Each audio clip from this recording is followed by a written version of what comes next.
سيئات أعمالنا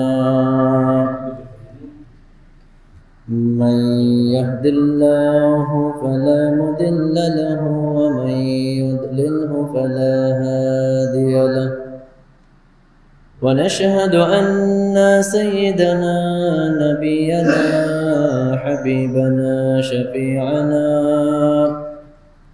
مولانا محمدا عبده ورسوله صلى الله عليه وسلم أما بعد فقد قال الله تعالى في كلامه المجيد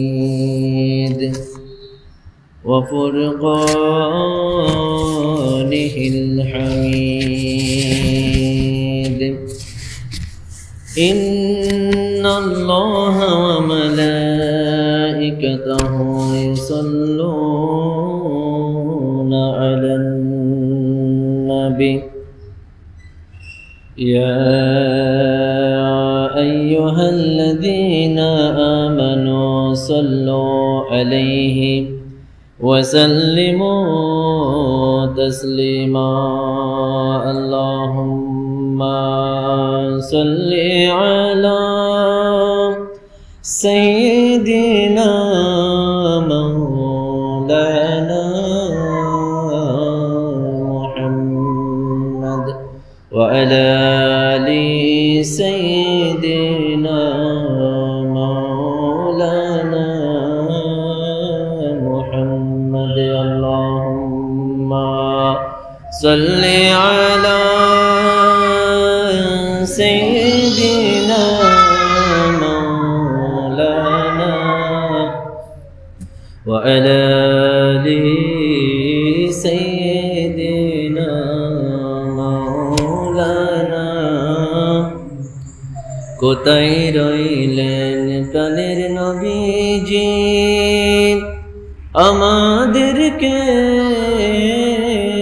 ছাড়িয়া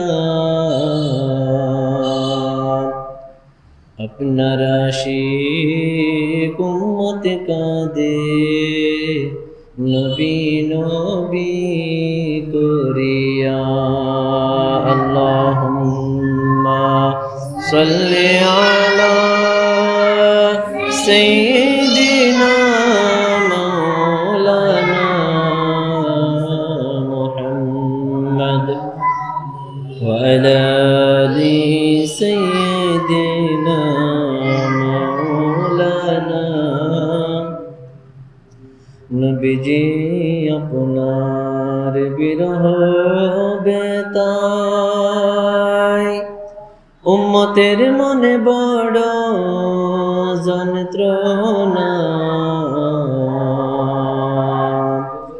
স্বপ্ন যোগে দিদার দিয়ে মেটান মনের বাসনা আল্লাহুম্মা সাল্লি আলা সাইয়্যিদিনা মাওলানা ওয়া আলা আলি সাইয়্যিদিনা মাওলানা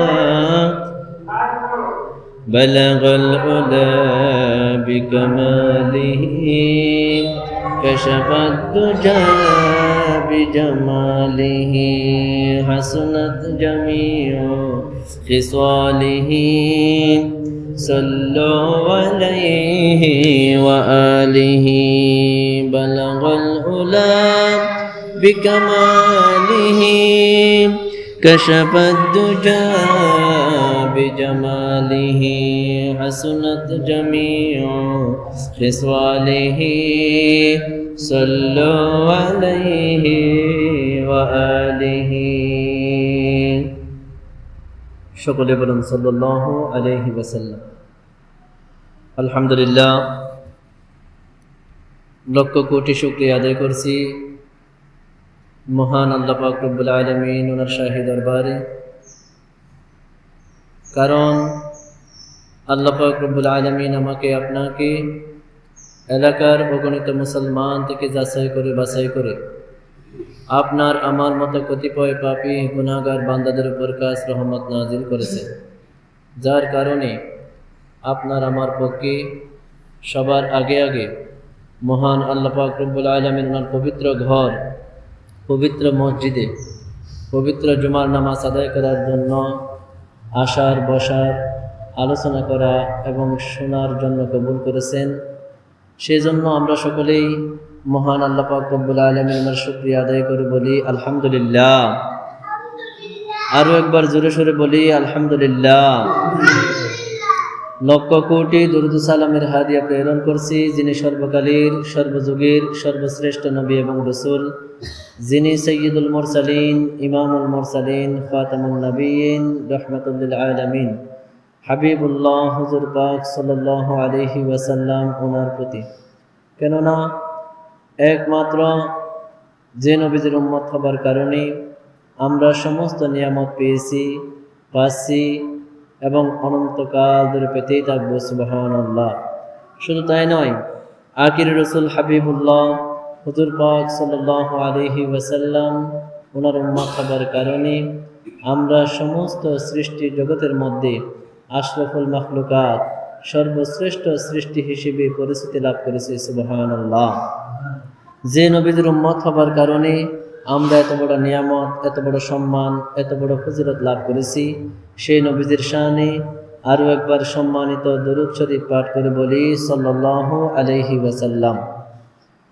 প্রিয় হাজিরিন, আজকে পবিত্র রমাদান মাসের 16 তারিখ, 3 নম্বর জুমা। পবিত্র হাদিস শরীফ ওনার মধ্যে বলা হয়েছে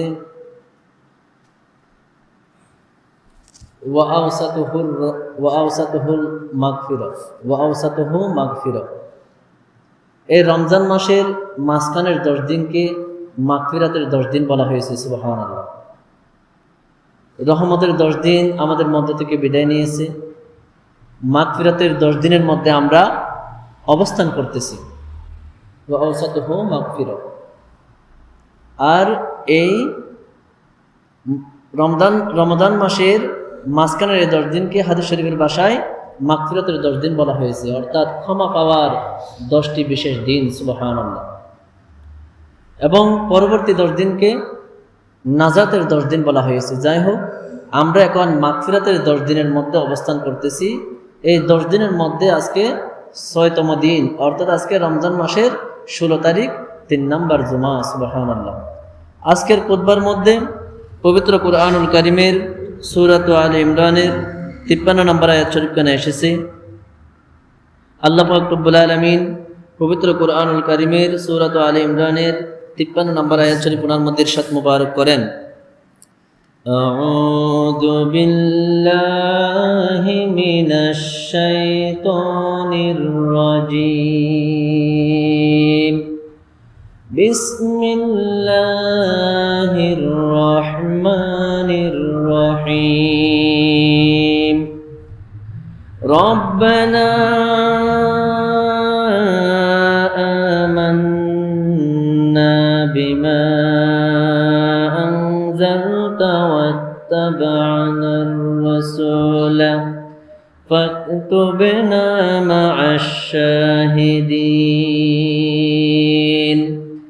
আল্লাহ পাক রব্বুল আলামিন বলেন, রব্বানা আমান্না বিমা আনজালতা। এটি হযরত মূসা কালিমুল্লাহ আলাইহিস সালাম ওনাদের কওল শরীফ ছিল।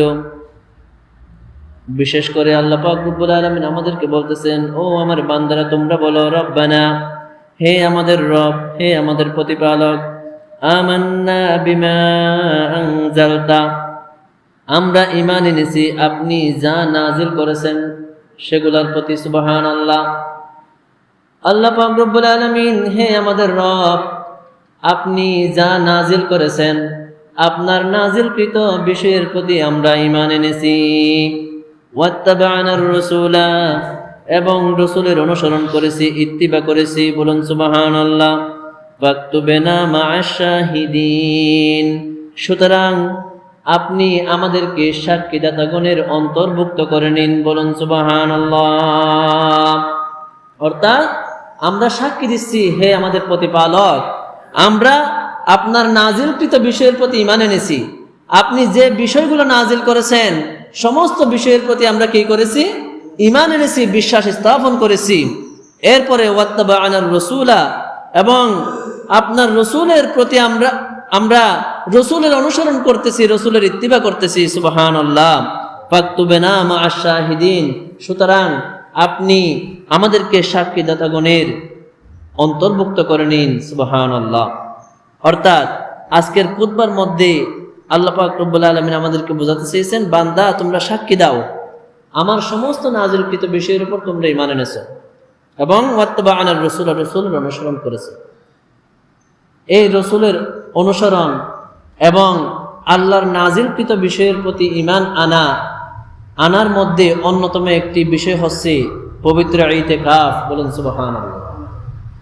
যত ইবাদত বন্দেগীর যত বিষয় আল্লাহ পাক রব্বুল আলামিন আমাদের জন্য নাজিল করেছেন এবং নবীজিকে যত বিষয় আমাদেরকে অনুসরণ করতে হবে, সেখান থেকে একটি অন্যতম বিষয় হচ্ছে ইতিকাফ, বলুন সুবহানাল্লাহ। আজকে 16টি রোজা আমাদের মধ্য থেকে চলে যাচ্ছে। রমজান মাসের রোজা যখন বৃষ্টি হয়ে যায়, সেদিন সূর্য ডুবার আগে রমজান মাসের শেষ 10 দিন ইতিকাফ করতে হয়। আমরা জানি কি জানি না? তাহলে আমাদের আজকের আলোচ্য বিষয় হচ্ছে পবিত্র ইতিকাফ নিয়ে। যেহেতু এই ইবাদতটা বছরে একবার আসে, সেজন্য অনেক মাসাইল আমাদের জানা না থাকে, আমাদেরকে জানতে হবে। ইতিকাফ অর্থ হচ্ছে অবস্থান করা। দুনিয়ার সমস্ত কাজকর্ম, লেনদেন, ব্যবসা বাণিজ্য, মায়া মোহাব্বত ত্যাগ করে পুরুষদেরকে 5 ওয়াক্ত নামাজের আজান এবং জামাত যেখানে অনুষ্ঠিত হয় ওই রকম মসজিদে অবস্থান করার নাম হচ্ছে ইতিকাফ, বলুন সুবহানাল্লাহ। এবং মহিলাদেরকে যাবতীয় সমস্ত কাজকর্ম থেকে বিরত থেকে ঘর সংসারের এই লোভ লালসা, ছেলে মেয়ের মায়া মোহাব্বত, সমস্ত কিছু থেকে বিরত থেকে ঘরের কোণার মধ্যে অবস্থান করে ইবাদত বন্দেগীতে মশগুল থাকার নাম হচ্ছে ইতিকাফ, বলুন সুবহানাল্লাহ।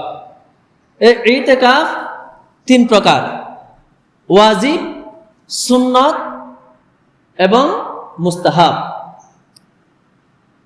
কেউ যদি মান্নত করে থাকে, আমার যদি এই কাজটা হয়ে যায়, এই আশাটা যদি পূর্ণ হয়, বা আমি অসুস্থ থেকে যদি সুস্থ হই, আমি 3 দিন ইতিকাফ করব, 1 দিন ইতিকাফ করব, এই মান্নত করা ইতিকাফ পূরণ করা হচ্ছে ওয়াজিব। না হলে কি হবেন? গুনাহগার হবেন। আর রমজান মাসের শেষ 10 দিন ইতিকাফ করা হচ্ছে সুন্নতে মুআক্কাদায়ে কিফায়া। এটা মহল্লা ভিত্তিক সুন্নত। মহল্লা থেকে একজন ব্যক্তিকে হলেও ইতিকাফ করতে হবে, না হলে প্রত্যেকে গুনাহগার হবে। যদি একজন ব্যক্তি ইতিকাফ করে তাহলে সবার পক্ষ থেকে আদায় হয়ে যাবে, বলুন সুবহানাল্লাহ। এরপরে মুস্তাহাব ইতিকাফ। আপনি মসজিদে প্রবেশ করেছেন, আপনি ইতিকাফের নিয়তে প্রবেশ করুন। কোনো কথাবার্তা বলবেন না, চুপচাপ বসে থাকবেন, তাসবিহ, জিকির, কোরআন তেলাওয়াত এগুলো করবেন। এটা হচ্ছে মুস্তাহাব ইতিকাফ, বলুন সুবহানাল্লাহ। এই ইতিকাফ সবসময় করা যায়। কথাবার্তা থেকে, চুপ থেকে আল্লাহর স্মরণ রেখে আল্লাহর মুহাব্বত মারিফত হাসিল করার জন্য নিজেকে ইবাদত বন্দেগীতে মশগুল রাখা, এটাও ইতিকাফ। কিন্তু আপনাকে নিয়ত করতে হবে, নিয়ত শর্ত। প্রিয় হাজিরিন, পবিত্র হাদিস শরীফ ওনার মধ্যে এসেছেন, عن حضرة عائشة عليها السلام قالت أن النبي صلى الله عليه وسلم يعتكف العشر الأواخر من رمضان حتى قبضه الله। হযরত মা আয়েশা সিদ্দিকা রাদিয়াল্লাহু তাআলা আনহা তিনি বলেন, নিশ্চয় আল্লাহর রাসূল সাল্লাল্লাহু আলাইহি ওয়াসাল্লাম তিনি রমজান মাসের শেষ 10 দিনে তিনি ইতিকাফ করতেন, হাত্তা কবাদাহুল্লাহ, এবং কি নবীজি যতদিন পর্যন্ত পৃথিবীর বুকে হায়াত পেয়েছিলেন, যতদিন বিশাল শরীফ লাভ করেন নাই, ইন্তেকাল করেন নাই, অর্থাৎ ওনার পুরাটা জিন্দেগি যতদিন হায়াতে ছিলেন সব সময় আজীবন নবীজি রমজান মাসের শেষ 10 দিন ইতিকাফ করতেন। বলুন সুবহানাল্লাহ। তাহলে ইতিকাফ হচ্ছে নবীজির অন্যতম একটি সুন্নতি আমল। আজকের খুতবার মধ্যে যে আল্লাহ পাক বলেছেন ওয়াত্তাবা'আনার রাসূলা, এবং আমরা রসুলের অনুসরণ করতেছি, এই রসুলের অনুসরণ যদি পরিপূর্ণ করতে চাই আমাদেরকে ইতিকাফ করতে হবে। বলুন সুবহানাল্লাহ। ইতিকাফ ইসলামের মধ্যে একটি গুরুত্বপূর্ণ বিধান। প্রিয় হাজিরিন, আল্লাহ পাক রব্বুল আলামিন কুরআনুল কারীমের মধ্যে বলেন, ইয়া আইয়ুহাল্লাযীনা আমানুত্তাকুল্লাহা ওয়াবতাগু ইলাইহিল ওয়াসিলা ওয়াজাহিদু ফি সাবিলিহি লাআল্লাকুম তুফলিহুন। আল্লাহ পাক রব্বুল আলামিন বলেন, ইয়া আইয়ুহাল্লাযীনা আমানুত্তাকুল্লাহ, হে ঈমানদারগণ তোমরা আল্লাহ পাক রব্বুল আলামিন উনাকে ভয় করার মতো ভয় করো, ওয়াবতাগু ইলাইহিল ওয়াসিলা, এবং আল্লাহ পাক রব্বুল আলামিন উনার নৈকট্য লাভ করার জন্য, আল্লাহ পাকের মহব্বত মারিফত হাসিল করার জন্য, আল্লাহ পাকের সন্তুষ্টি হাসিলের জন্য তোমরা ওসিলা তালাশ করো। বলুন সুবহানাল্লাহ। ওয়াজাহিদু ফি সাবিলি, এবং আল্লাহর পথে তোমরা সদা সর্বদা জিহাদ করো, সমস্ত পাপ কাজের বিরুদ্ধে, সমস্ত নাফরমানের বিরুদ্ধে, সমস্ত অন্যায় অবিচারের বিরুদ্ধে আল্লাহর পথে তোমরা জিহাদ করো, লাআল্লাকুম তুফলিহুন, তাহলে অবশ্যই অবশ্যই তোমরা সফল হবে। বলুন সুবহানাল্লাহ। তোমরা আল্লাহর নৈকট্য লাভ করার জন্য, আল্লাহর সন্তুষ্টি অর্জন করার জন্য তোমরা উসিলা তালাশ করো। এই যত উসিলা রয়েছে আল্লাহ পাক ওনাকে পাওয়ার জন্য, এখান থেকে অন্যতম একটি উসিলা হচ্ছে ইতিকাফ। বলুন সুবহানাল্লাহ। অন্যতম একটি উসিলা হচ্ছে ইতিকাফ। ইতিকাফ করলে কি হয়? লাইলাতুল কদর হাসিল হয়।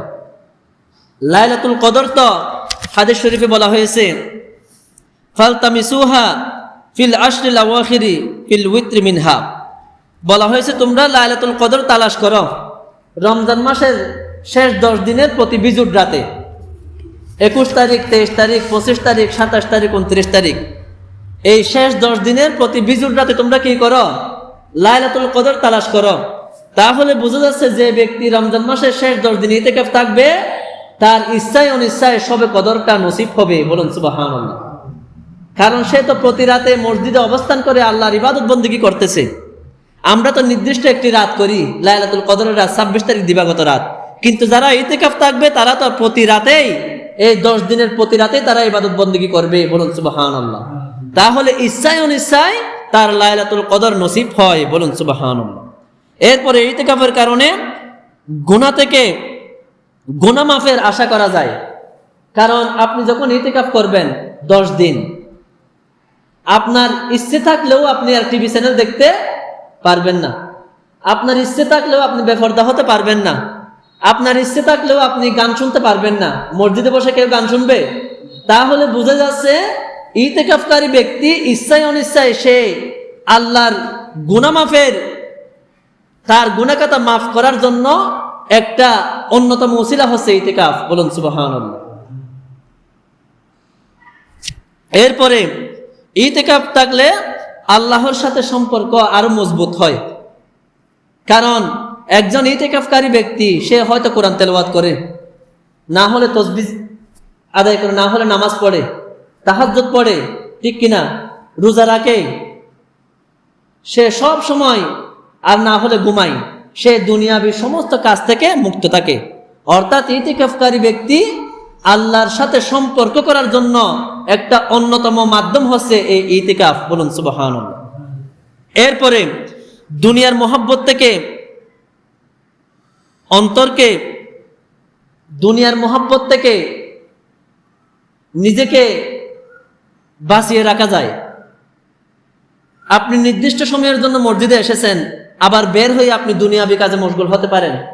কিন্তু আপনি যখন ইতিকাফ করবেন, আপনাকে 10 দিন পরিপূর্ণ মসজিদের ভিতর থেকে আল্লাহর ইবাদত বন্দেগীতে মশগুল থাকতে হয়, যার কারণে দুনিয়ার সমস্ত বিষয় থেকে নিজেকে মাহফুজ সংরক্ষণ রাখা যায়। বলুন সুবহানাল্লাহ। এই ইতিকাফ অত্যন্ত একটা গুরুত্বপূর্ণ বিধান। প্রিয় হাজরিন, একটু মনোযোগ দিয়ে শুনবেন। হাদিস শরীফের মধ্যে এসেছে, আন হযরত ইবনে আব্বাস রাদিয়াল্লাহু তাআলা আনহু আর রাসূলুল্লাহ সাল্লাল্লাহু আলাইহি ওয়াসাল্লাম ক্বালা ফিল মুতাকিফ হুয়া ইয়াকিফুয যুনুবা। হযরত আব্দুল্লাহ ইবনে আব্বাস রাদিয়াল্লাহু তাআলা আনহু থেকে বর্ণিত, নবীজি বলেন, ইতিকাফকারী ব্যক্তি, যে ব্যক্তি ইতিকাফ করবে, ইতিকাফ থাকবে, এই ইতিকাফকারী ব্যক্তি গুনাহ থেকে পরিপূর্ণ মুক্ত থাকবে। বলেন সুবহানাল্লাহ। ইতিকাফ করার কারণে, ইতিকাফে থাকার কারণে সে ব্যক্তি গুনাহ থেকে মুক্ত থাকবে। সুবহানাল্লাহ। ওয়ায়ুজজি লাহু মিনাল হাসানাতি কামিলিল হাসানাতি কুল্লাহা। এবং ইতিকাফকারী ব্যক্তি নেকির এমন সওয়াব অর্জন করবে, এমন সওয়াব, এমন নেকি অর্জন করবে, সে নামাজ পড়ুক, রোজা রাখুক, হজ করুক, যাকাত দিক, সে যত বছর হায়াত পাক, সমস্ত হায়াতের মধ্যে যতটুকু নেক কাজ করে যে ফজিলত লাভ করেছে, সওয়াব অর্জন করেছে, এই ইতিকাফ করার কারণে সমস্ত আমলের সমপরিমাণ সওয়াব আল্লাহ পাক রব্বুল আলামিন তার আমল নামায় লিখে দিবেন। বলেন সুবহানাল্লাহ। আপনি যত ইবাদত করেছেন, যত আমল করেছেন আপনার হায়াতে, সমস্ত হায়াতের মধ্যে যত আমল করেছেন, এই আমলের সওয়াব, যত মর্যাদা আপনি পেয়েছেন, এই 10 দিন ইতিকাফের কারণে আল্লাহ পাক রব্বুল আলামিন আপনার আমল নামায় ততটুকু সওয়াব, ততটুকু মর্যাদা লিপিবদ্ধ করে দিবেন। বলুন সুবহানাল্লাহ। কতটুকু ফজিলত দেখেন। এরপরে হাদিস শরীফের মধ্যে এসেছে, قال الحسن بن علي عليه السلام كان رسول الله صلى الله عليه وسلم يقول من اعتكف 10 رمضان كان كحجتين وعمرتين। হযরত আলী রাদিয়াল্লাহু তাআলা আনহুর ছেলে হযরত ইমাম হুসাইন রাদিয়াল্লাহু তাআলা আনহু বলেন, নবীজি ইরশাদ মুবারক করেন, মান ইতাকাফা 10 রমাদান, যে ব্যক্তি রমজান শরীফের, রমজান মাসের শেষ 10 দিন ইতিকাফ করবে মসজিদের মধ্যে, কানা কাহাজ্জাতাইন ওয়া উমরাতাইন, সে যেন 2টি কবুল হজ এবং 2টি উমরা আদায় করেছেন। বলুন সুবহানাল্লাহ। আপনি টাকা খরচ করে, লক্ষ লক্ষ টাকা খরচ করে আপনি হজ করেছেন, আপনি উমরা করেছেন, আপনার উমরা কবুল হতেও পারে, নাও হতে পারে, সন্দেহ আছে। আপনার হজ কবুল হতেও পারে, নাও হতে পারে, কিন্তু ইতিকাফ করার কারণে আল্লাহ পাক রব্বুল আলামিন আপনার আমলনামায় 2টি কবুল হওয়া হজ, 2টি কবুল হজ এবং 2টি উমরার ফজিলত, সওয়াব আপনার আমলনামায় লিখে দিবেন। সুবহানাল্লাহ। কতটুকু গুরুত্বপূর্ণ বিধান দেখেন। এরপরে নবীজি বলেন, আন হযরত আবি উমামাহ আল-বাখিলি রাদিয়াল্লাহু তাআলা আনহু قال قال رسول الله صلى الله عليه وسلم من اعتكف يوما ابتغاء وجه الله جعل الله بينه وبين النار 3 خنادق كل خندق أبعد مما بين الخافقين। নবীজি বলেন, মান ইতাকাফা ইয়াওমান ইবতিগা ওয়াজহিল্লাহ, যে ব্যক্তি আল্লাহর সন্তুষ্টির জন্য শুধু একদিন ইতিকাফ করবে। কয়দিন? শুধু একদিন ইতিকাফ করবে। জাআলাল্লাহু বাইনাহু ওয়া বাইনান নারি 3 খানাদিক, তাকে আল্লাহ পাক রব্বুল আলামিন জাহান্নাম থেকে 3 খন্দক দূরে রাখবেন। বলুন সুবহানাল্লাহ। আপনার এবং জাহান্নামের মাঝখানে এমন একটি দেওয়াল, এমন একটি পর্দা আল্লাহ পাক দিবেন, যে 3টি পর্দা দিবেন আল্লাহ পাক, 3 খন্দক আপনাকে দূরে রাখবেন। প্রতি খন্দকের দূরত্ব হচ্ছে আসমান জমিনের মধ্যে যতটুকু দূরত্ব রয়েছে, অর্থাৎ কমপক্ষে 500 বছরের রাস্তা আসমান এবং জমিনের দূরত্ব। তাহলে 3 খন্দক আপনাকে জাহান্নাম থেকে 1500 বছরের, জাহান্নাম এবং আপনার মাঝখান থেকে দূরত্ব বাড়িয়ে দেবে আল্লাহ পাক 1500 বছরের। বলুন সুবহানাল্লাহ। কুল্লু খন্দাকিন আবআদ মিম্মা বাইনিল খাফিকাইন, আসমান এবং জমিনের মধ্যে যতটুকু দূরত্ব, এইরকম দূরত্ব 3টা ব্যবধান, 3 গুণ দূরত্ব আপনার সাথে জাহান্নাম থেকে করে দিবেন। বলুন সুবহানাল্লাহ। এটা একদিনের বলা হয়েছে। তাহলে 10 দিন যদি কেউ ইতিকাফ করে, 3 1500 15000, 15000 বছর আপনার থেকে আল্লাহ পাক জাহান্নামকে দূরে রাখবেন। বলুন সুবহানাল্লাহ। কতটুকু ফজিলত, কতটুকু নিয়ামত আমাদেরকে দিয়েছেন নবীজি, কিন্তু এগুলো আমরা করতে চাই না।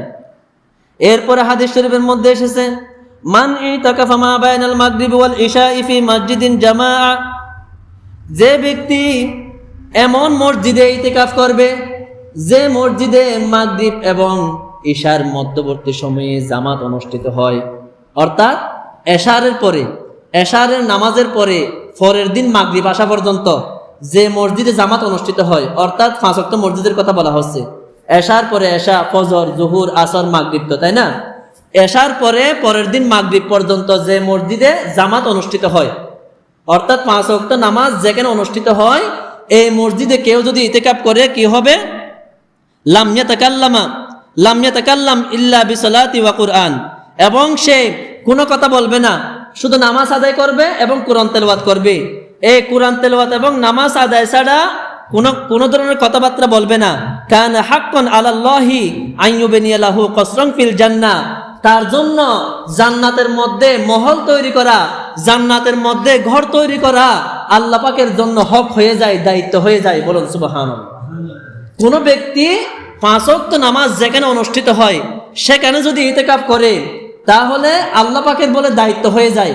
আল্লাহ পাক নিজে দায়িত্ব নিয়ে নেন ওই ইতিকাফকারী ব্যক্তির জন্য জান্নাতের মধ্যে ঘর তৈরি করার। বলুন সুবহানাল্লাহ।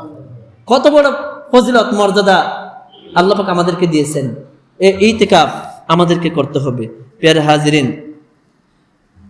ইতিকাফ কোথায় করব আমরা? এর প্রসঙ্গে বলা হয়, ওয়ালা ইয়াসিহুল ইতিকাফু ইল্লা ফি মসজিদিন জামাআতিন ফিহি সালাওয়াতুল খামসু কুল্লুহা বিইমামি ওয়া মুআদ্দিনিন মা'লুম। কত সুন্দর করে ভেঙে দিচ্ছেন দেখেন।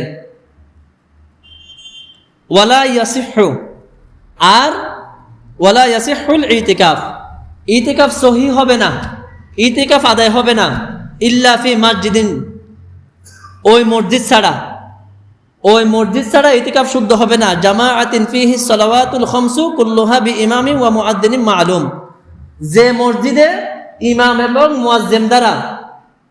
মুয়াজ্জিন দ্বারা 5 ওয়াক্ত নামাজের আজান দেওয়া হয় না এবং ইমাম দ্বারা 5 ওয়াক্ত নামাজের জামাত হয় না, ওই মসজিদ ছাড়া ইতিকাফ হবে না। তাহলে আমরা ইতিকাফ কোথায় থাকবো? যে মসজিদে 5 ওয়াক্ত আজান দেয় মুয়াজ্জিন এবং ইমাম সাহেব 5 ওয়াক্ত নামাজের জামাত করান, ওই মসজিদে আমাদেরকে কি করতে হবে? ইতিকাফ থাকতে হবে। প্রিয় হাজিরিন, ইতিকাফের ফজিলত কতটুকু! এক আলেম সাহেব, সে রমজান মাসের শেষ 10 দিন ইতিকাফ থেকেছিল মসজিদে। হঠাৎ করে সে যখন ঘুমিয়ে গেল, ঘুমের মধ্যে সে স্বপ্নে দেখতেছে সমস্ত মসজিদটা আলোকিত হয়ে গেল, একটা নূর প্রবেশ করেছে, ওই নূরের আলোতে সমস্ত মসজিদটা আলোকিত হয়ে গেল। সুবহানাল্লাহ। তখন ওই ব্যক্তি চিন্তা করলো, এই ইতিকাফ থাকার কারণে আল্লাহ পাক রব্বুল আলামিন আমাকে মর্যাদা দিয়েছেন। এবং সে বলতে লাগলো, এই আমি বুঝতে পারলাম ওই দিনটি হচ্ছে, ওই রাতটি হচ্ছে লাইলাতুল কদরের রাত। বলুন সুবহানাল্লাহ। তাহলে যে ব্যক্তি ইতিকাফ থাকবে সে ইচ্ছায় অনিচ্ছায় লাইলাতুল কদর কি পাবে, কারণ সে তো ওই রাতগুলো অতিবাহিত করতেছে, রাত জেগে ইবাদত করতেছে, কোরআন শরীফ পড়তেছে, কোরআন তেলাওয়াত করতেছে। তাহলে সে পাবে না? সে পাবে লাইলাতুল কদর। যে লাইলাতুল কদর সম্পর্কে হাদিস শরীফে নবীজি বলেন, মান কামা লাইলাতুল কদরি ঈমানান ওয়া ইহতিসাবান গুফিরা লাহু মা তাকদ্দামা মিন দামবি, যে ব্যক্তি সওয়াব লাভের আশায় ঈমানের সহিত লাইলাতুল কদরের রাতে নামাজ আদায় করবে, দণ্ডায়মান হবে, গুফিরা লাহু মা তাকদ্দামা মিন দামবি, আল্লাহ পাক রব্বুল আলামিন তার বিগত জীবনের সমস্ত গুনাহ খাতাগুলো মাফ করে দিবেন। সুবহানাল্লাহ। তার বিগত জীবনে যত গুনাহ করেছেন সমস্ত গুনাহ খাতা আল্লাহ পাক কি করবেন? মাফ করে দিবেন। তাহলে ইতিকাফকারী ব্যক্তি, যে ব্যক্তি ইতিকাফ থাকবে সে তো লাইলাতুল কদর পাবে। তাহলে বোঝা যাচ্ছে ইতিকাফ থাকার কারণে তার জীবনের সমস্ত গুনাহ খাতাগুলো আল্লাহ পাক রব্বুল আলামিন মাফ করে দিবেন। বলুন সুবহানাল্লাহ। তাহলে ইতিকাফ থাকার দরকার আছে না নাই? এখন তো আমরা অলস হয়ে গেছি। নবীজি সারা বছর উনি ইতিকাফ করেছেন, আমরা বলতেছি নবীজিকে আমরা অনুসরণ করতেছি। কিভাবে অনুসরণ করতেছি? আমরা তো ইতিকাফ থাকতে চাই না। যদি কোনো কারণে থাকতে না পারেন, যে ব্যক্তি ইতিকাফ থাকবে তাকে সহযোগিতা করবেন, তার জন্য খাবার পাঠাবেন, ইফতারি পাঠাবেন, পোশাক পাঠাবেন, তাকে হাদিয়া দিবেন। হতে পারে এই ইতিকাফকারীকে সম্মান করার কারণে আল্লাহ পাক রব্বুল আলামিন আপনার গুনাহ খাতা মাফ করে দিবেন। বলুন সুবহানাল্লাহ। সহযোগিতা করবেন আর চেষ্টা করবেন এলাকা থেকে অবশ্যই একজন ব্যক্তিকে হলেও ইতিকাফ থাকতে হবে। একজন ব্যক্তিকে হলেও ইতিকাফ থাকতে হবে। ইতিকাফ থাকার কোশিশ করবেন, না হলে প্রত্যেকে গুনাহগার হবেন। প্রিয় হাজিরিন, এরপরে আমি শুনেছি আগামীকাল 17ই রমাদান শরীফ, যেটা বদরের যুদ্ধ সংগঠিত হয়ে গেছিল। ইসলামের মধ্যে সর্বশ্রেষ্ঠ যে যুদ্ধ, সেই যুদ্ধটির নাম হচ্ছে বদর জিহাদ, বদর যুদ্ধ।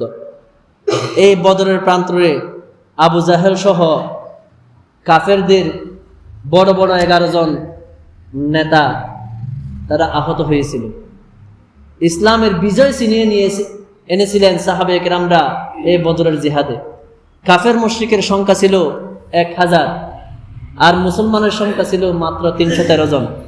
এই 313 জন 1000 জনের বিরুদ্ধে জিহাদ করে তারা ইসলামের বিজয় এনেছিলেন। বলুন সুবহানাল্লাহ। যেটা আগামীকাল এই দিনকে উপলক্ষ করে এই মসজিদে, এই নুরুজ্জাহান বাপের পাড়া শাহী জামে মসজিদে ইফতার মাহফিলের আয়োজন করা হয়েছে। বলুন সুবহানাল্লাহ। আপনারা সকলে আসবেন, উপস্থিত থাকবেন, আর ইফতারের জন্য আপনারাও হাদিয়া দিবেন। এগুলো আসলে একজন চাইলে কিন্তু ইফতার মাহফিল করা যায়, কিন্তু সবাইকে বলার কারণ কি জানেন? এই রমজান মাসের হযরত সালমান ফারসি রাদিয়াল্লাহু তাআলা আনহু থেকে বর্ণিত হাদিস শরীফে এসেছে, নবীজি বলেন, এই রমজান মাসে কেউ যদি কোনো একজন রোজাদারকে ইফতার করায়, তাহলে আল্লাহ পাক রব্বুল আলামিন তার জীবনের সমস্ত গুনাহ খাতাগুলো মাফ করে দিবেন। সুবহানাল্লাহ। এবং তাকে জাহান্নাম থেকে মুক্তি দান করবেন, জাহান্নাম থেকে নাজাত দিবেন। বলুন সুবহানাল্লাহ। এরপরে আল্লাহ পাক রব্বুল আলামিন ওই ব্যক্তিকে জান্নাতে প্রবেশ করাবেন। বলুন সুবহানাল্লাহ। তখন একজন সাহাবী উনি জানতে চাইলেন, ইয়া রাসূলুল্লাহ, ইয়া হাবিবাল্লাহ সাল্লাল্লাহু আলাইহি ওয়াসাল্লাম, যদি কোনো ব্যক্তির সামর্থ্য নাই, তৃপ্তি সহকারে ইফতার করাতে পারে নাই, সে কি পরিমাণ সওয়াব লাভ করবে? নবীজি বলেন, কোনো ব্যক্তি যদি শুধু এক ডুব পানি দিয়ে, অথবা একটি খেজুর দিয়ে, অথবা 1 গ্লাস দুধ দিয়ে, বা 1 গ্লাস শরবত দিয়ে যদি কেউ ইফতার করায়, তাহলে আল্লাহ পাক রব্বুল আলামিন তাকে এই সমপরিমাণ সওয়াবগুলো দান করবেন। বলুন সুবহানাল্লাহ। এবং ওই রোজাদার ব্যক্তি রোজা থেকে যত সওয়াব হাসিল করেছেন, যত সওয়াব অর্জন করেছেন, আপনি ইফতার করানোর মাধ্যমে তার সমপরিমাণ, তার সমান সওয়াব আপনি লাভ করেছেন। বলুন সুবহানাল্লাহ। কিন্তু রোজাদার ব্যক্তি থেকে কোনো সওয়াব কমা হবে না। আল্লাহ পাক দিতে পারেন কি পারেন না, আপনি ইফতার করিয়ে ওই রোজাদারের সমপরিমাণ সওয়াব আপনি হাসিল করতে পারবেন। বলুন সুবহানাল্লাহ। এরপরে নবীজি বলেন, যদি কোনো ব্যক্তি তৃপ্তি সহকারে কোনো রোজাদারকে ইফতার করায়, পেট ভরিয়ে সে খুশি হয়, এইরকম করে যদি কেউ ইফতার করায়, তাহলে আল্লাহ পাক রব্বুল আলামিন সে কঠিন হাসরের ময়দানে যখন 12টি সূর্যের তাপ আপনার আমার অর্ধমুষ্টি মাথার উপরে আসবে, নিজের গামে নিজে সাঁতার কাটবো, পানির পিপাসায় আমরা কাতরাবো, সেই কঠিন পিপাসার্ত দিনে আল্লাহ পাক রব্বুল আলামিন আমাদেরকে হাউজে কাউসারের পানি পান করাবেন। বলুন সুবহানাল্লাহ।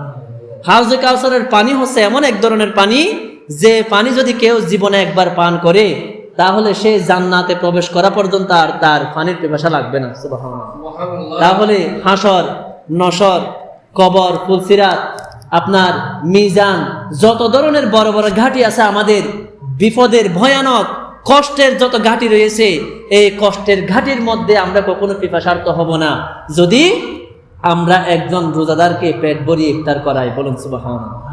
এই জন্য বেশি বেশি ইফতার মাহফিলের আয়োজন করবেন, এটা আপনাদের জন্য নিয়ামত। এই মসজিদে আগামীকাল ইফতার মাহফিলের ব্যবস্থা হচ্ছে। কেউ সুলাবুট দিবেন, কেউ মুড়ি দিবেন, কেউ খেজুর দিবেন, পেঁয়াজু, বেগুনি, যার যা সামর্থ্য রয়েছে, সামর্থ্য অনুযায়ী প্রত্যেকে হাদিয়া করবেন। তাহলে আল্লাহ পাক রব্বুল আলামিন আপনার আমলনামায় এই সওয়াবগুলা, এই ফজিলতগুলা লিখে দিবেন। বলুন সুবহানাল্লাহ। মনে থাকবে, প্রত্যেকে আসবেন। এবং কালকের দিবসটি এমন একটি দিবস, আসলে আল্লাহ পাক রব্বুল আলামিন বলেন, ওয়াযাক্কিরহুম বিআইয়ামিল্লাহ,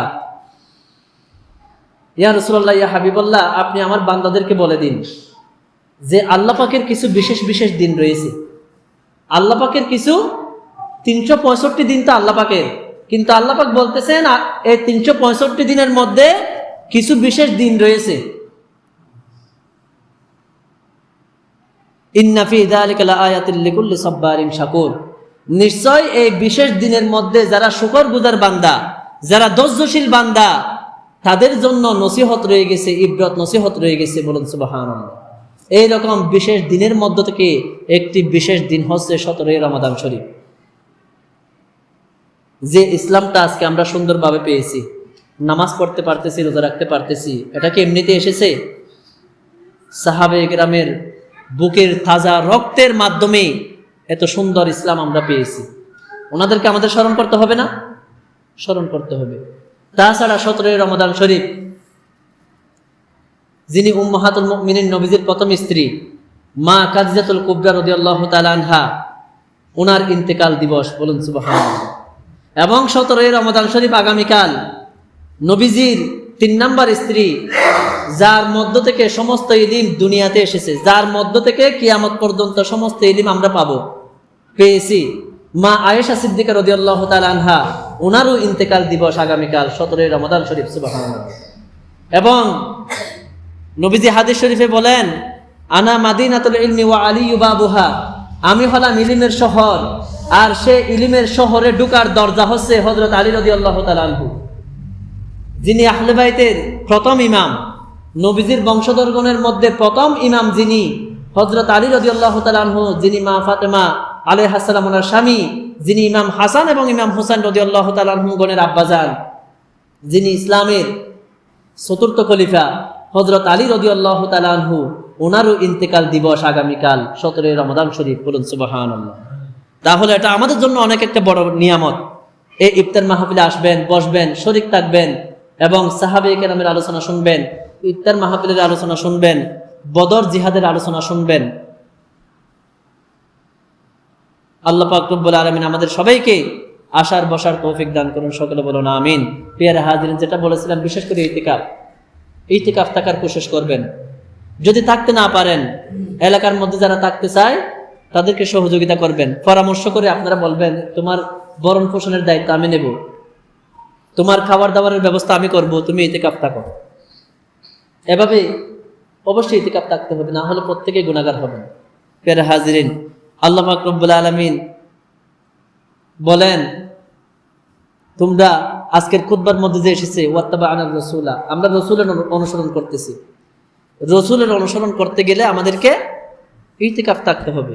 এবং রাসূলের যদি অনুসরণ আমরা করতে চাই, রাসূলের অনুসরণ যদি আমরা করতে পারি, কি হবে দেখুন। কোরআন শরীফের মধ্যে আল্লাহ পাক রব্বুল আলামিন বলেন, কুল ইন কুনতুম তুহিব্বুনাল্লাহ, হে ইয়া রাসূলুল্লাহ, ইয়া হাবিবাল্লাহ সাল্লাল্লাহু আলাইহি ওয়াসাল্লাম, আপনি আমার বান্দাদেরকে বলে দিন, ইন কুনতুম তুহিব্বুনাল্লাহ, তারা যদি আল্লাহ পাকের মুহাব্বত, মারিফত, ভালোবাসা পেতে চায়, আল্লাহ পাকের সন্তুষ্টি যদি আমার বান্দারা হাসিল করতে চায়, ফাত্তাবিউনি, আপনি নবীজি বলে দিন তারা যেন আপনাকে অনুসরণ করে। বলুন সুবহানাল্লাহ।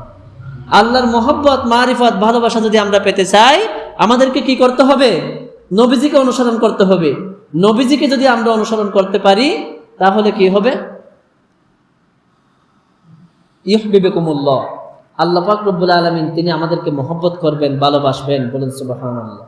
ওয়া ইয়াগফির লাকুম যুনুবাকুম, এবং আমাদের জিন্দেগীর সমস্ত গুনাহ খাতাগুলো আল্লাহ পাক maaf করে দিবেন। বলুন সুবহানাল্লাহ। ওয়াল্লাহু গফুরুর রহিম, আল্লাহ পাক রব্বুল আলামিন আমাদের প্রতি ক্ষমাশীল এবং দয়ালু হয়ে যাবেন। বলুন সুবহানাল্লাহ। প্রিয় হাজিরিন, এই মুহাব্বত, আল্লাহ পাকের মুহাব্বত পেতে হলে, ক্ষমা দয়া পেতে হলে, সমস্ত গুনাহ খাতাগুলা ক্ষমা পেতে হলে, তাহলে নবীজিকে অনুসরণ করতে হবে। নবীজিকে অনুসরণ করার অন্যতম একটি মাধ্যম হচ্ছে এই ইতিকাফ। বলুন সুবহানাল্লাহ। কাজে আমরা সবাই ইতিকাফ করার জন্য কোশিশ করব, সবাই ইতিকাফ করার জন্য কোশিশ করব। ইতিকাফ করলে জাহান্নাম থেকে 10 দিন ইতিকাফ করলে জাহান্নাম থেকে 15,000 বছর আল্লাহ পাক রব্বুল আলামিন আপনাকে দূরে রাখবেন। বলুন সুবহানাল্লাহ।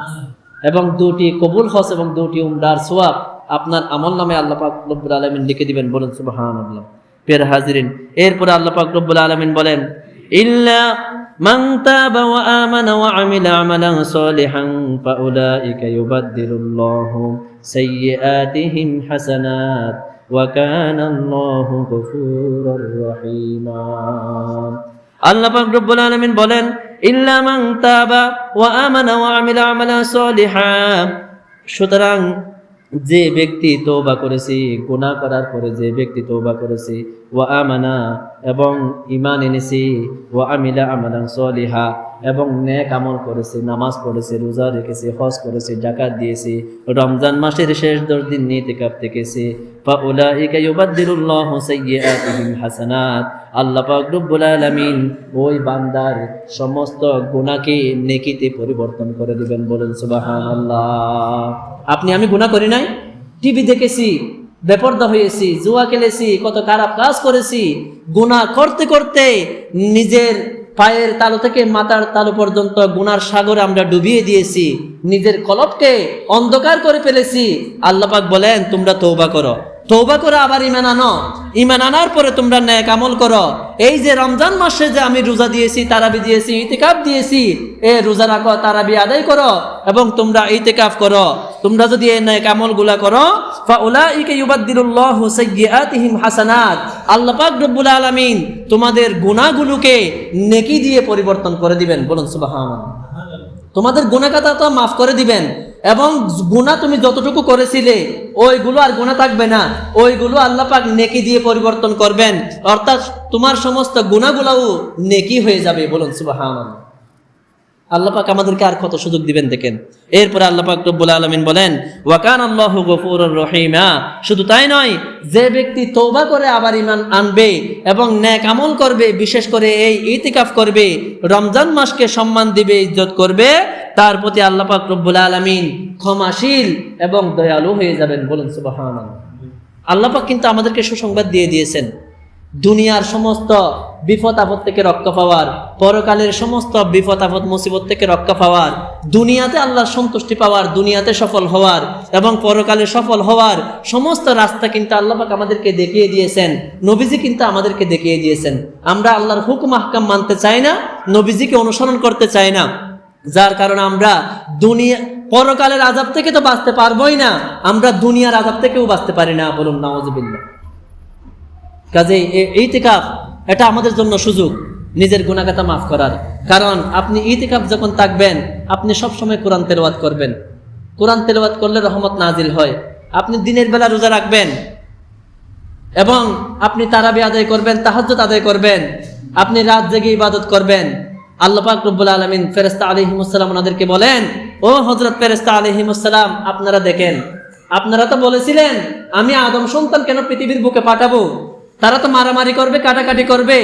আল্লাহ পাক বলবেন, হে হযরত ফেরেশতা আলাইহিমুস সালাম, আপনারা দেখেন আমার সমস্ত বান্দারা মারামারি করে না, কাটাকাটি করে না, গুনার কাজ করে না।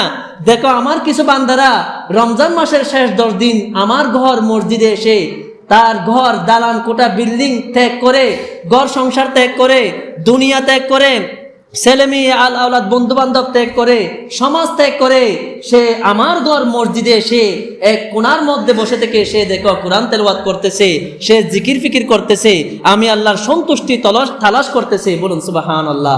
আল্লাহ পাক বলেন, ও হযরত ফেরেশতা আলাইহিমুস সালাম, আপনারা সাক্ষী থাকেন, আমি এই বান্দার প্রতি সন্তুষ্ট হয়ে গেলাম, এই বান্দার জীবনের সমস্ত গুনাহ খাতাগুলা আমি মাফ করে দিলাম। বলুন সুবহানাল্লাহ। কত বড় সুযোগ ইতিকাফ আমাদের জন্য। কাজে আল্লাহ পাক রব্বুল আলামিন আমাদের সবাইকে ইতিকাফ থাকার তৌফিক দান করুন। আর যারা থাকবে তাদের বরণ পোষণের দায়িত্ব নেওয়ার, তাদের সাহারির ব্যবস্থা করার, ইফতারির ব্যবস্থা করার এবং পোশাকের ব্যবস্থা করার তৌফিক দান করুন। সকলে বলুন আমিন। যারা 4 রাকাত সুন্নাত নামাজ পড়েননি, 4 রাকাত ক্বাবলা জুমা পড়ে নিন। ওয়া আখির দাওয়ানা আনিল হামদুলিল্লাহি রাব্বিল আলামিন।